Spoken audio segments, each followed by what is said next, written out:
Students, welcome again. We were looking for non-verbal communication, and in last video lecture we approached for this current slide, that is body codes. We are discussing about the body codes. So let us continue the remaining parts. So now we have vocalics, which is the way we vocalize or say the words we speak, pronunciation and accents, schedule versus schedule. Schedule is what they say in the United States, and schedule is what they say probably in England, northern India. Schedule, the way we pronounce things. So people who have seen the movie My Fair Lady will probably be able to relate to what I'm saying. Okay, so I just realized I could have shown you a clip from My Fair Lady. In the initial part, in the very first scene of the movie, you see Dr. Higgins noting down the manner in which, again I am forgetting the name of the lady, in which he speaks certain things. So from the pronunciation he can make out where this lady is coming from, and he can narrow down people within two streets.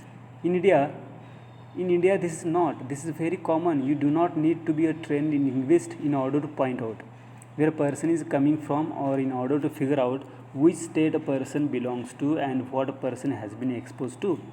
The manner in which we say, the manner in which we pronounce different words is a clear distinction of what place you belong to. Paralanguage is the speech sound, the rate, the accents, the articulation, the pronunciation, and silence.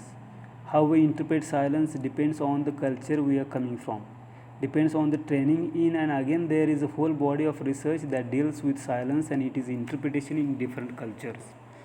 Okay, so we have already discussed this thing, body codes in first year. Okay, so again we will give more focus on these body codes.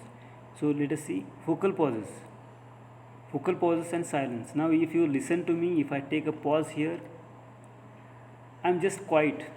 This means could mean two things. One, I'm trying to think what you see next, or I do not know what I mean by these terms, and I'm trying to take time to figure out what is there. Or as a teacher who I hope you have come to trust, as somebody who knows a little bit about communication, when I take a pause, you are probably, I hope you think that I have given you this time to read what is upon the slide before I can move on to the next point. So how we interpret these things depends on the culture we are in, and this is all part of non-verbal communication, and it is a body code. Olfactics. Next is the olfactics, that is the interpretation of scents. In India or in warmer countries, body odor is not considered to be such a big problem. We have learned to live with it. Why? Because you cannot constantly be standing under a shower.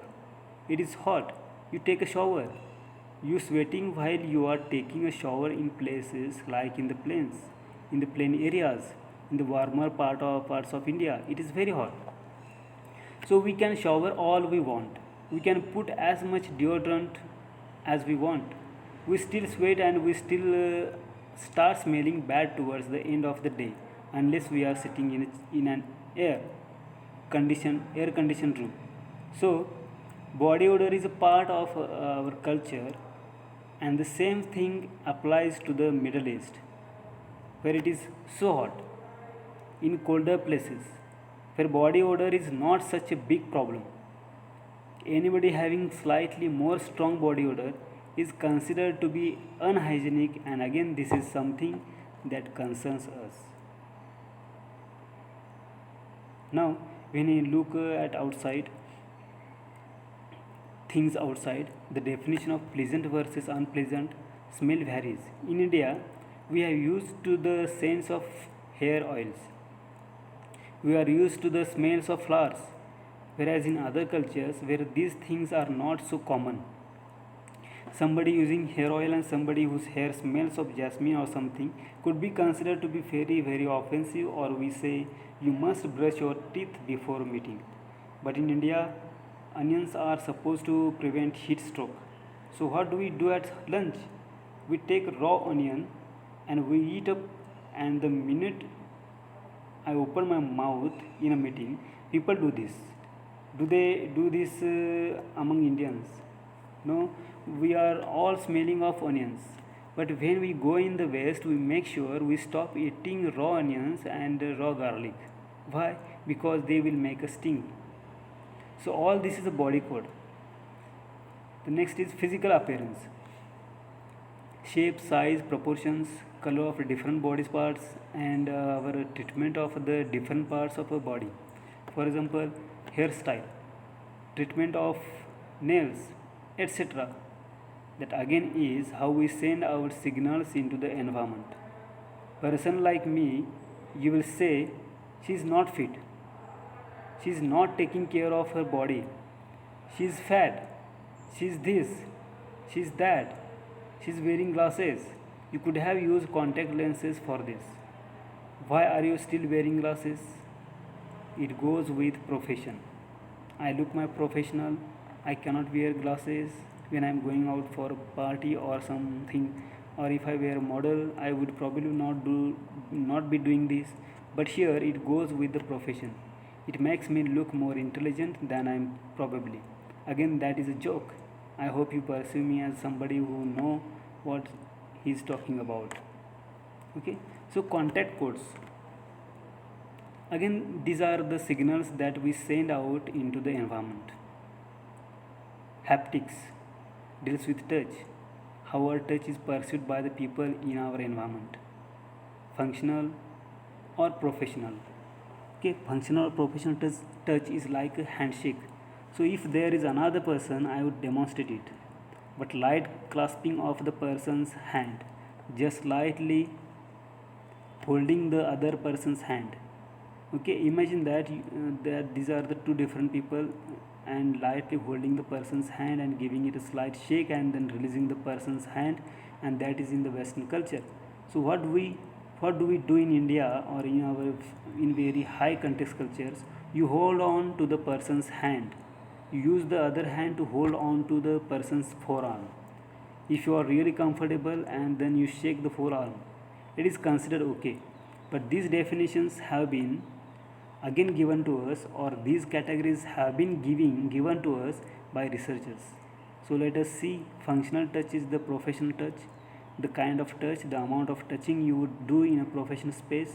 Social or polite touch is slightly more close. Friendship is warmth. So in India, in India, shaking hands is okay. When we say polite or social touch, you meet somebody, you may just lightly put your hands on this person's shoulder. If you show them slightly better friendship or warmth, you give each other a hug. Love and intimacy and sexual arousal is the closest that you can get touching a person. The definitions: that distances are determined by culture. How much is professional? How much is polite? How much is warmth? Will depend on the culture you are coming from. Proxemics. Again, this depends on the culture, the place you are in. Dr. Hall gave us these categories. You can find more detail over here. I am sure there are other places also where you can find more details about this. Again, this was studied in the West, where we have fewer people and lots more space. So intimate space is 0 to 1.5 feet. Try using that in India. You go and stand in a line to buy railway tickets. You will find 50 people trying to squeeze into a 20 feet long room. They are not trying to be intimate with each other. There is no place to go. But according to the studies done by Dr. Hall, this is what was considered as intimate space, 0 to 1.5 feet. Personal space is 1.5 to 4 feet. Social space is 4 to 12 feet, and public space is 12 feet plus. So you say you keep somebody at an arm's distance, one arm about 1.5 feet or maybe 2 feet, depending on how tall and how longer arm is. But in India we cannot have that.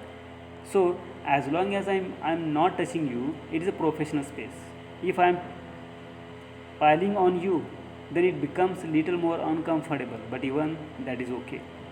So all these definitions change with the place you are in. Again, we have around notions, and sometimes this is very individualistic. These are not individualistic; they are dependent. They vary from person to person. Okay, so territoriality is another way by which we express ourselves in relation to the space around us. So when you come into a classroom, you say that is my favorite seat, unless the teacher tells to okay, see here we have come. Okay, uh, so all these definitions. So when you come into the classroom, you say that is my favorite space, unless the teacher tells you to sit according to your roll numbers or has assigned a seat to you. What do? You either go and sit with your friend, or you have a favorite corner. You have a favorite place in the classroom. So when you board the bus to go to your office or to your school, you have the favorite seat in the bus. You board the plane, you have a favorite position in the plane. Okay, someone doesn't want to sit too close to the toilets. Someone doesn't want to sit on the wing. And someone would like to sit close to a window, preferably slightly in a head or slightly in the initial portion of the plane. So we have our own little places. We have our own where I put my mug. I have a cupboard where I put things in that cupboard. We will depend upon my notion of what my territory is, what I feel comfortable with, where should my things be, or where should I be in relation to everything else in that environment. And again, that is our way of expressing ourselves. Okay, so next is here spatio-temporal codes or chronemics. This is related to time, Indian standard time versus Indian stretchable time. Again, being politically correct is not one of my virtues, so I am sorry if I am hurting somebody's feelings. Okay, but it is culturally determined. In some cultures, when you tell somebody that you will reach the place at 10 o'clock, then that means that you will reach there between 9:59 and 10:01. Other cultures, 10 o'clock could mean any time between 10 and 11. In some other cultures, you will not give them the time. You will say, I will come to you, I will meet you in the morning, which means between the time that you have your breakfast and your lunch.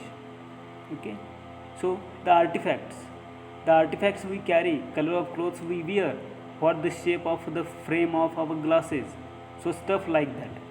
And the cues from the personal environment, how we place our furniture, how much space I want between my chair and my desk, what I put up on the walls. How are these things arranged, and how do they give the people visiting that environment an idea? What kind of an idea do I want people visiting that environment about my personality? This is the course, or these are some of the modalities of non-verbal communication. Okay, so why are we studying all this? Why are we studying all these very complex issue? We have different situations, professional situations. If you look at the table on the left side, there are some, not all, some of the professional situations we find ourselves in, and some of the situation at work. On the right side, we have non-verbal expressions and behaviors.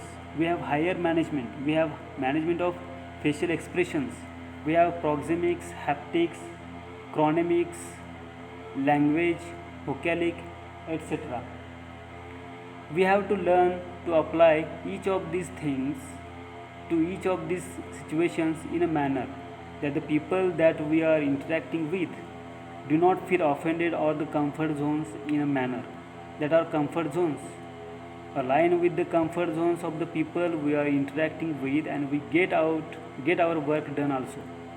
So this is the complexity that we are dealing with, and that is why I have shared all this with you. Everything we do has a bearing on how people perceive us, how professional people think we are. Okay, some there are some implications also. Some implications of non-verbal behavior in the workplace. The first implication here is identity management. Identity management is the management of or what people think we are, who we are in relation to our environment. The other thing is the impression management. The impression management is what people think I am. Am I professional? Am I not very professional? What I think I should be perceived as. Am I considered to be very sincere to my work? Am I considered to be very open about my work? Am I considered to be very honest about my work? So, what kind of impression do I leave on people? Do people think I am adaptable? Do people think I am not adaptable? All that is impression management. Okay? All the things that we do, the manner in which we exhibit ourselves non verbally, has an implication on these things in the workplace. So, conversation management is another one. Conversation management is another one. Conversation management means how well do I talk to, or how effective a communicator, how effective a conversationalist I am perceived to be. What can I get through done through the manner in which I talk to people. Okay. So next is emotional expression is another one. So how emotionally expressive do people in my environment think I am? That is something else that determines how I am perceived in the business environment. Do people think I do? People think I am aggressive? Do people think I am very neutral? Do people think I am insensitive? What do people think about how I express myself? How I express my emotions in the workplace? Relational messages. What kind of relationship do people think I have with them? What kind of relationship do people think? Do people think I am friendly? Do people think I am obnoxious? Do people think I am aggressive? All that is the relational message. And deception. Again, I do not think we have time to cover that in today's class, but we will see. Okay, so emotional expression and management. People express feelings through their communicative conduct in incredibly rich. It should not be rich. It should be in rich. I am sorry about the spelling mistakes, rich and diverse ways. Understanding the process through which they do so requires an appreciation of the biology and psychology of emotion.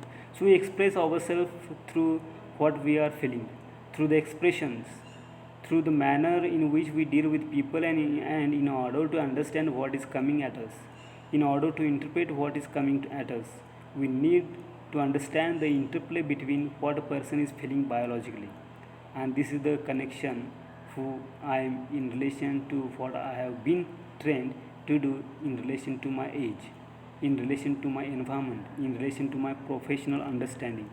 All this has to be taken into account. Before I claim to start interpreting the non-verbal signals coming at me from my environment, emotion refers to a discrete, relatively transitory state that entails both an effective response and some degree of physiological response. It is not only feeling, it is the physiology associated with that feeling that we are dealing with. So, when I feel something, when I send non-verbal signals into the environment, there is something physical going on in addition to the words that I am using. Okay, so some rules governing the management of emotional expression. One is simulation, which occurs when people show emotions they are not feeling. So we are trying to simulate the emotions. This is what actors do. Inhibition is when people hide emotion by acting that they are not feeling anything. Again, we talked about this a little while ago. This is more about neutralizing. Then intensifying is the amplification of experienced emotions, heightened emotions, exaggeration, Miniature, mini, miniaturization is downplaying the intensity of a felt emotion, more like neutralization. Inhibition is when we completely negate everything that is going on. Miniaturization is toning down the intensity of emotions, and masking is the replacing emotion with something else.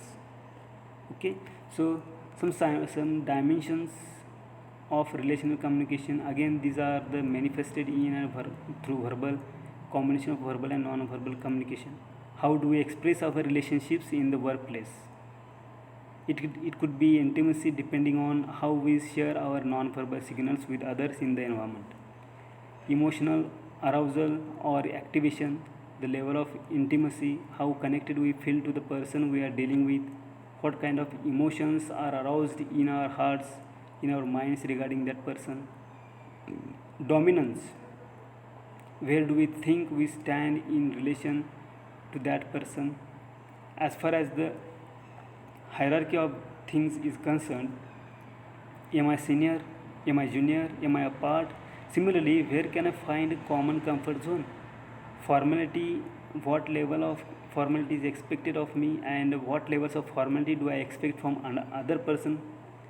Task or social orientation is another one. What do I want to accomplish through this relationship? And combination of the above is varying intensity, reflects the horizontal and vertical dimensions of relationships. So when we look at all these things, combinations of these things in varying intensities helps us determine where we stand in relation to the other people in our environments. So we will not talk about the deception today. Functions of non-verbal behavior in the business environment. Appropriate non-verbal communication, which is message and responses to message with the subordinates, enhances cooperation. This is given common sense, perceived trustworthiness and credibility of a superior depends upon the coherence between the verbal and non-verbal interactions of the superior and subordinate. How much we trust somebody, how appropriate within their behavior is, how much of an expert we think they are, depends on the coherence between the non-verbal and verbal interactions of the superior and subordinate. So, do our non-verbal actions match what we are saying or not? The appropriateness of non-verbal message is conjunction with verbal messages for work situation. Where are we using non-verbal messages to support our behavior, and where we are sort of where these two are completely disjoint from each other. Sensitivity to and acknowledgement of non-explicit non-verbal signals may have a bearing on the superior subordinate relationships. Our acknowledgement, our acceptance of non-verbal signals that are not so explicit can help an employee either trust us or completely negate our existence. So now let us discuss. I would like you to think about a few things. I would like you to observe the non-verbal behaviors of people around you, and one list how you interpret these behaviors to try and find out how will your interpretations match with the intended meanings of these non-verbal behaviors. Then I would like you to list and discuss situations in which you find yourselves depending on non-verbal signals to complement your verbal messages, and vice versa, where non-verbal signals take a priority and where verbal signals take priority.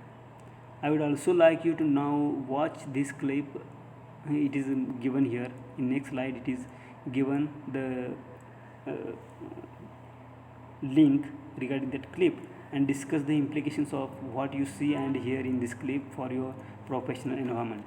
Do you see any connection between verbal and non-verbal signals? And I would like you to figure out what is really happening in this clip. Again, interesting clip. The source for the clip is Mind Your Language, which is a TV serial that was made in 1970. Still very useful, still very entertaining. So enjoy yourself. And again, before I start this, I'm not trying to hurt the feelings of any particular race or community. It is just for entertainment and education that I'm trying to bring out the diversity in different kinds of people we see in our environment. So uh, you may watch this video, the link is given here, and you will find out what way the people are behaving in that movie clips. Okay, just do watch this video clip, and the name of that TV serial is Mind Your Language. Okay, Mind Your Language. Just type on your YouTube and get the video link. Okay, and just there are so many video clips given regarding this Mind Your Language. Just this link is given, you just type as it is, and you will find out the particular video clips having the duration of 3 hours. So first 10 minutes you may observe the serial or movie clip uh, up to 10 minutes, and you will observe what I am saying here. So thank you and have a nice day.